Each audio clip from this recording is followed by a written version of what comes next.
સૌથી પહેલા તો હાઉ ટુ ડુ પેરેન્ટિંગ. એના માટે આપણે પહેલા બાળકની એક વખત દિનચર્યા નક્કી કરી લેવાની.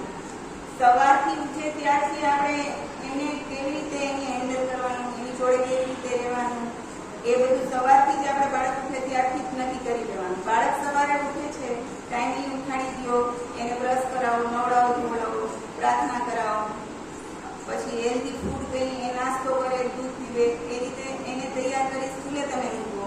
બરાબર, સ્કૂલે બાળક આવે છે, પછી સ્કૂલેથી ઘરે જ્યારે આવે છે ત્યારે તમારે બાળકને પૂછવાનું.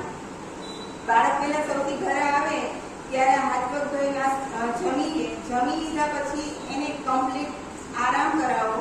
એમને 1 કલાક ઊંઘ કરાવવી જરૂરી છે, કેમ કે સવારનું બાળક ઉઠવું હોય ત્યારથી બપોર સુધીમાં સ્કૂલે એને થોડી આરામ ન થયો હોય, સવારમાં વહેલું ઉઠવું હોય એટલે બપોરે 1 કલાક ઊંઘ કરી લે, થોડો આરામ થઈ જાય. ઘરે આવી એને પૌષ્ટિક આહાર આપો. અત્યારના બાળકો જમવાનું તો સાવ પૌષ્ટિક આહારમાં શાક તો અત્યારે છોકરાઓ ખાતા જ નથી.